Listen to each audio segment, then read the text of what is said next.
Hello, people. How's it going? I had to redo the video because something came up. I am doing some reading. Sorry, but I'm going to try to read better.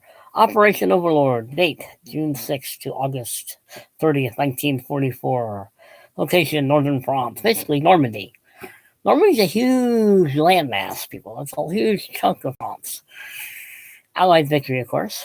It has a long list of the belligerents. So the Allies, United States, United Kingdom, Canada, France, Poland, Australia, New Zealand, Belgium, Czechoslovakia, Greece, Luxembourg, Netherlands, Norway, South Africa, and Rhodesia. The Axis, Germany, and people they forced to fight for them. I added that part, but it's true. The commanders, Dwight D. Eisenhower, Supreme Allied Commander of the Americans, Arthur Tedder of the British, Bernard Montgomery, the ground forces, Omar Bradley, the U.S. ground forces. Of course, that person was Austrian, and that German who took over Germany was the Supreme Allied Commander. General Rundstedt and Rommel were the Germans in charge. The strength, by July 25th anyway, was over 1 million men. Because it was a long 85-day battle. This wasn't just for the beachhead. This was for the land mass known as Normandy. Look on the map how big Normandy actually is.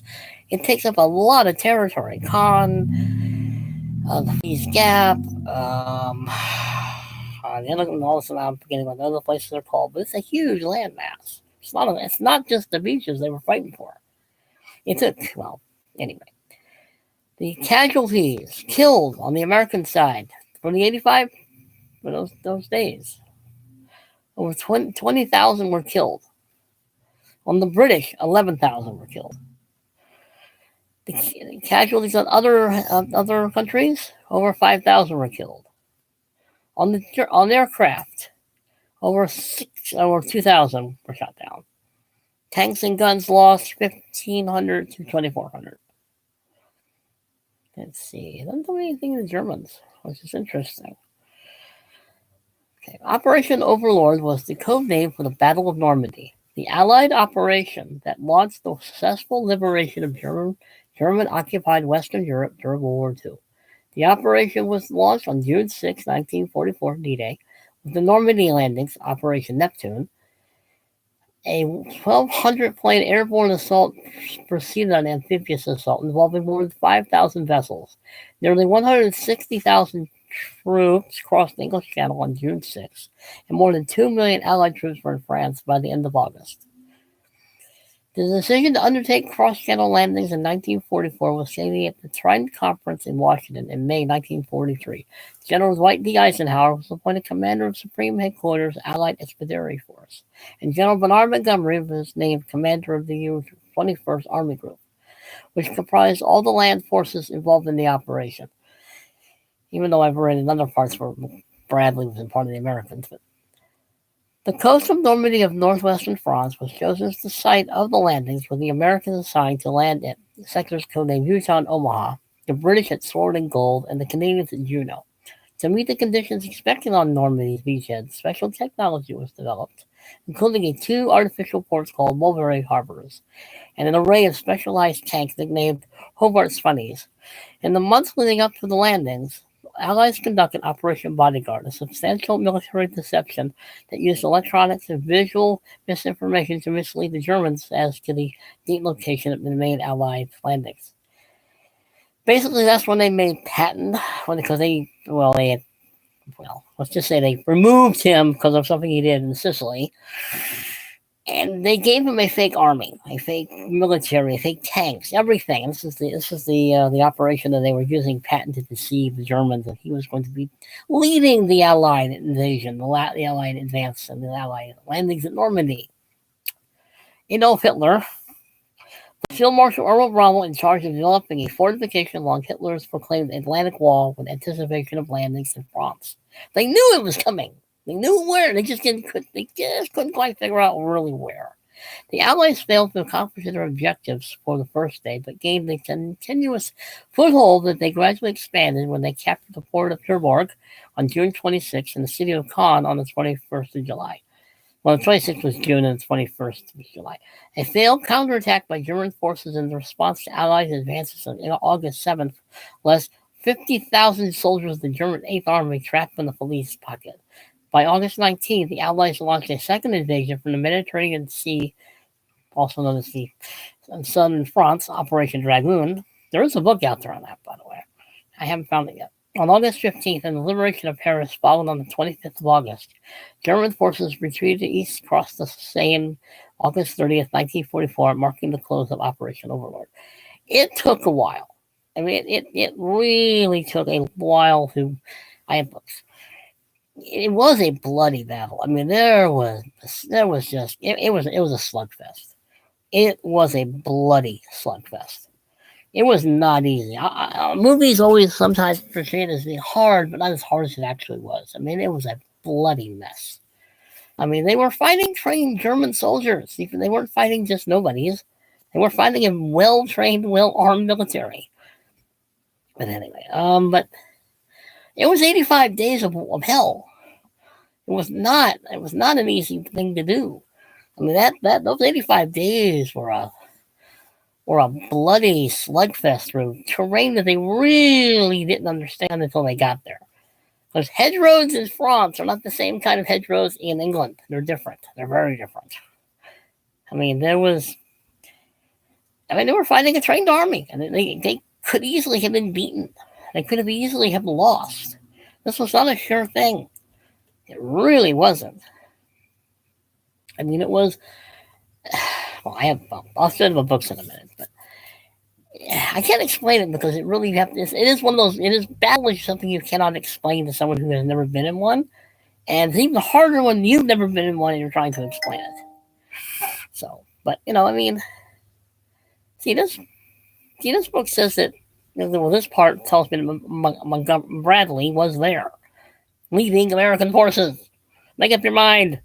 Anyway.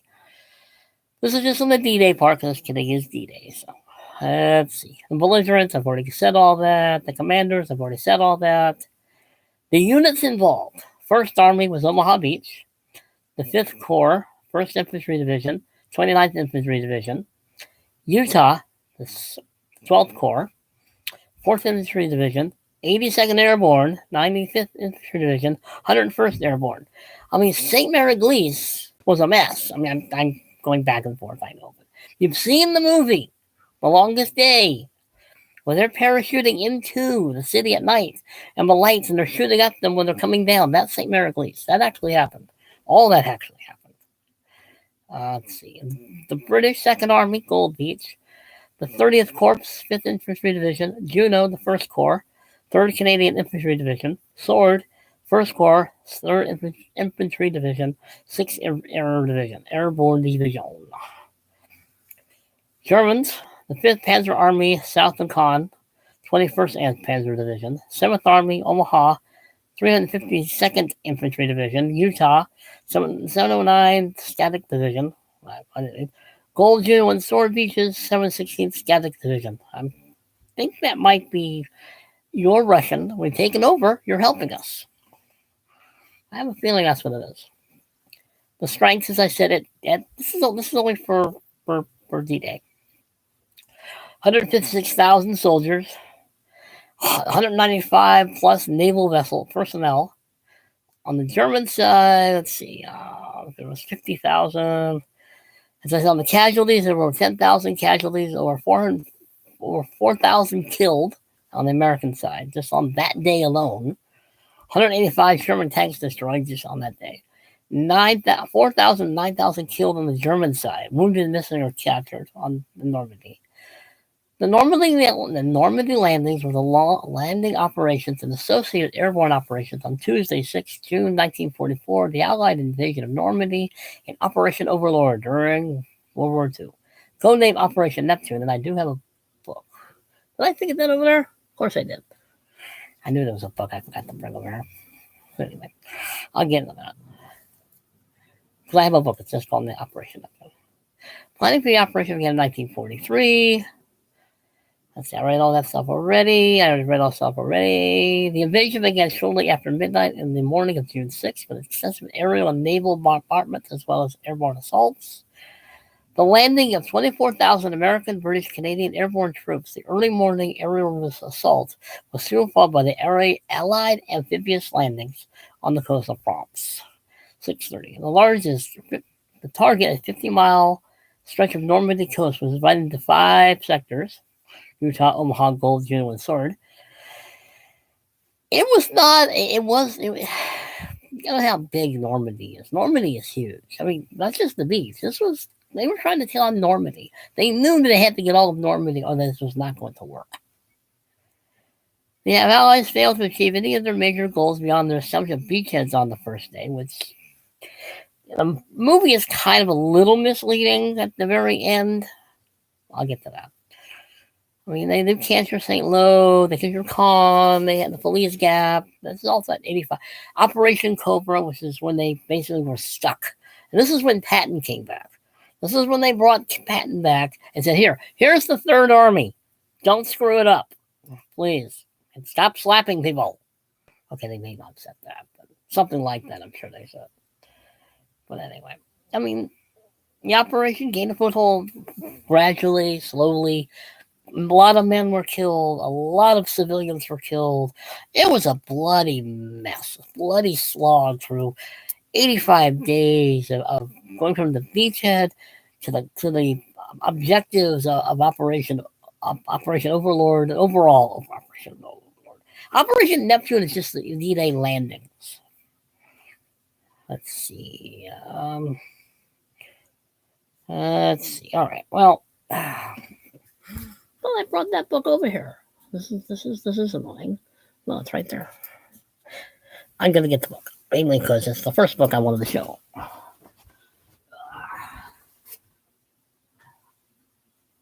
It's also probably the best book on the subject.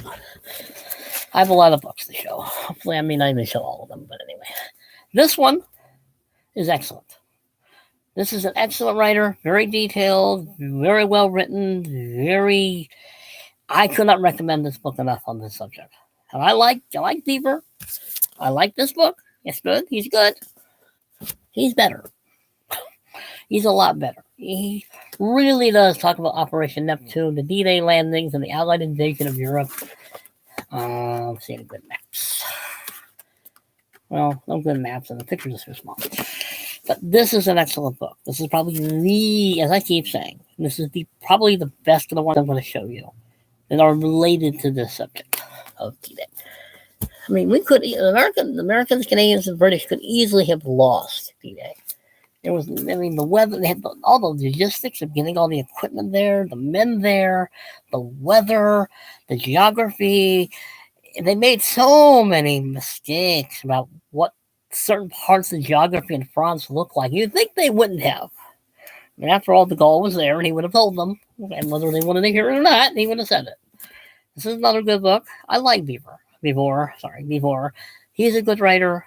I do like his stuff, too. I do like his book. Let's see. There's Ike's Crusade in Europe. His memoirs of all that. I haven't read this. This is supposedly a classic, so I can't tell you whether it's great or okay, but it's probably worth reading because he was there. He was the Allied Commander. I mean, this book is old. This book might be older than I am. No, I'm older than this book. But you know. Then we have the classic Longest Day by Mr. Cornelius Ryan. This is a pretty good book. This is probably the first book I read on the subject. And it is this is what the movie is titled after. I'll get to the movie maybe if I have time.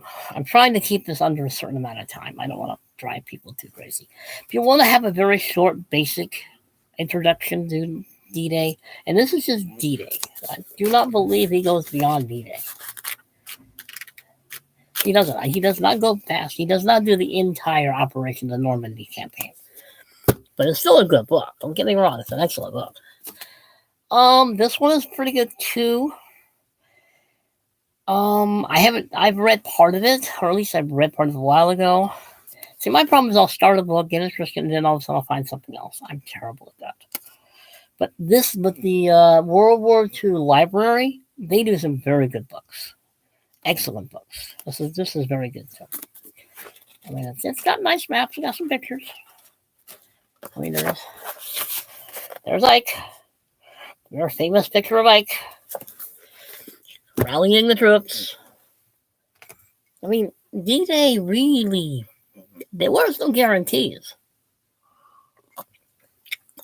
There were no guarantees of that battle. I mean, most people think D-Day was that one day. No, it was 85 days of conquering Normandy. Not just the Normandy beaches. I found this book. I've never read it, but there's a memoir, Beyond the Beach, 29th Infantry Division of Normandy. I mean, I like memoirs, whether they're how accurate they are sometimes. I don't know. Sometimes depends on depends on the writer and what side of the war they're on. I mean, that is true. I mean, but it is about Normandy, so I'm recommending it anyway. Let's see. This is a Bantam War book about D-Day. I think I read this years ago. When I say years, I mean decades. I do like this. I do like Bantam War books. Bantam War books are probably some of the best books on World War II. This is during the 85 days. This is after the Normandy landings. Let's see. They were always out in the front, and you could find them indestructible clay pigeons with the big red team. They were fighting the warriors of the 1st Battalion. They were the fighting warriors the first time. 150th Infantry and their new commanding officer, Glover Johns. The service of 30 days of combat and brutal, determined advance across the scarred French countryside, head-to-head against desperate German forces. In other words, they were fighting Germans. The frontline combat. I mean, this is during the Normandy campaign. This is why I'm bringing it up. I haven't read it, but it is Bantam War books, and they are usually very good in what they have written and what they publish. This is just another memoir, Screaming Eagles, 101st Airborne. Another one of the 101st Air, or second. I always get these poor people mixed up. I really do. 101st? What's a Screaming Eagle? Of course it is. Dummy. It's another one of those. I like memoirs. I recommend memoirs only because it's up to the reader to decide whether they believe the author or not. But I do recommend them. They are pretty good. This series is pretty good. Even though I haven't read this, I would recommend it anyway, because I recommend reading books. That's why.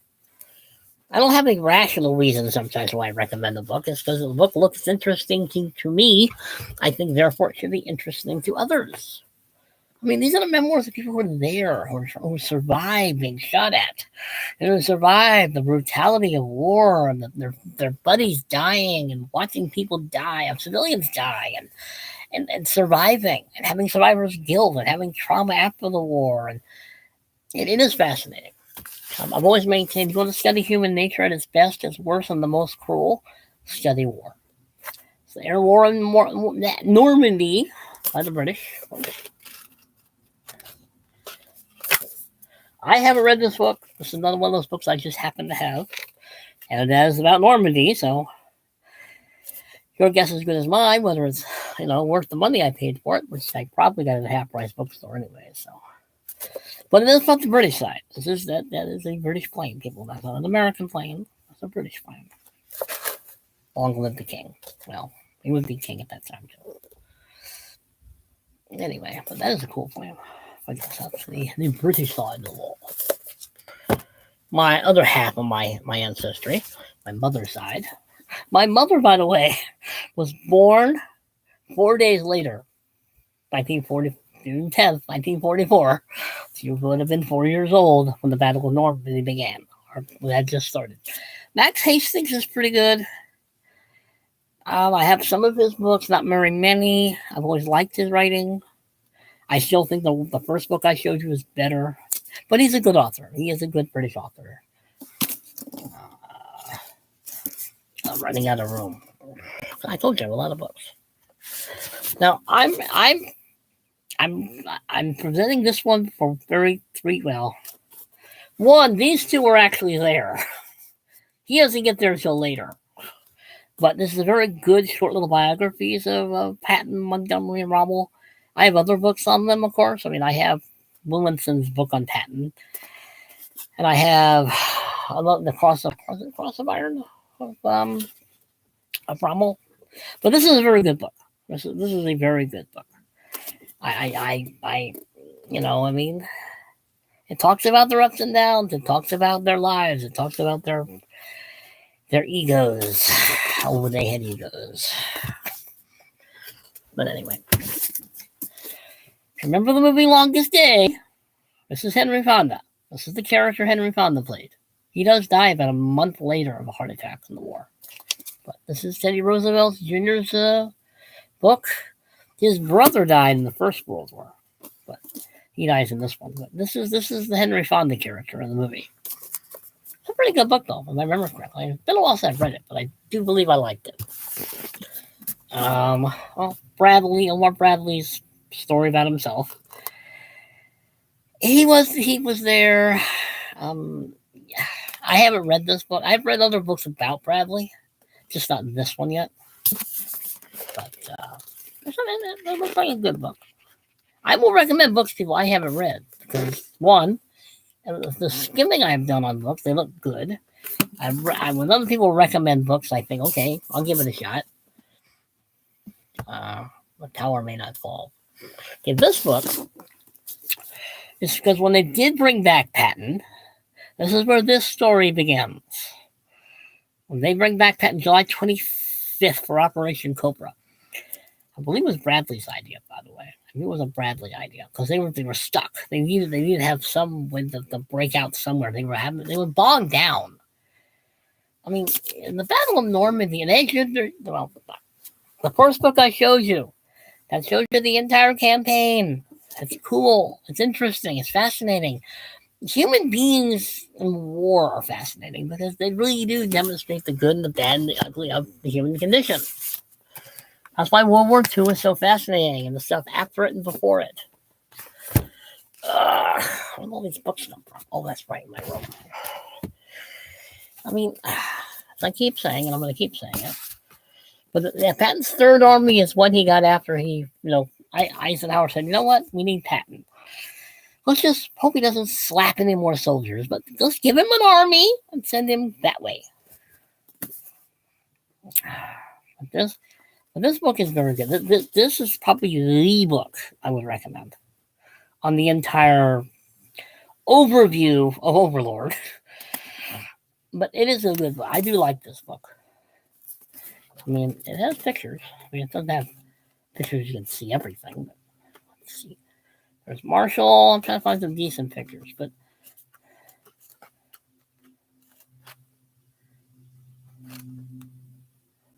he talks about, it's a good book. I like this book.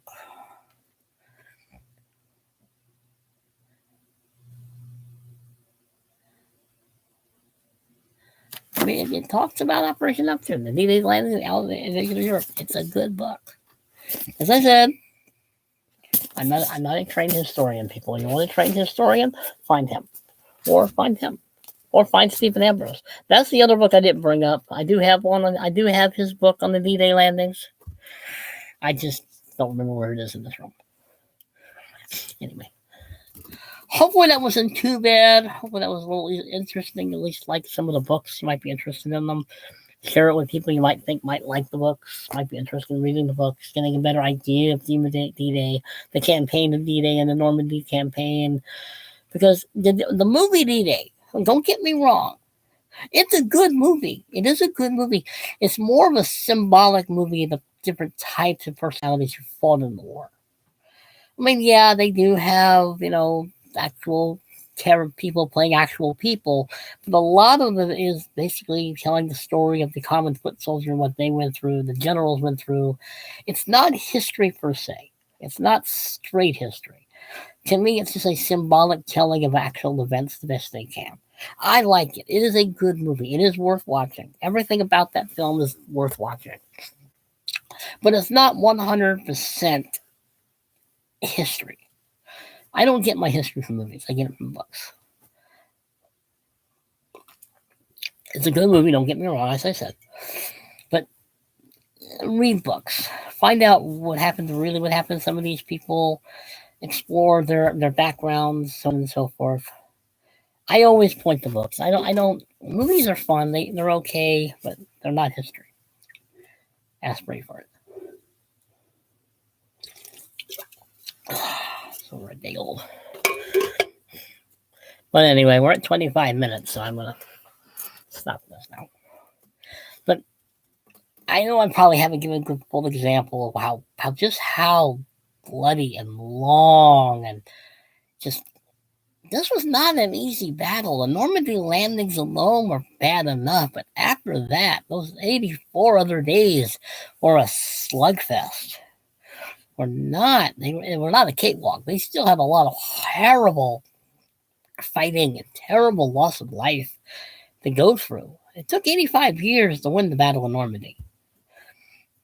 Anyway, it's a fascinating story. But like, share, comment, subscribe. Behave yourselves, people, because you know I'm not going to. I don't know how. Later.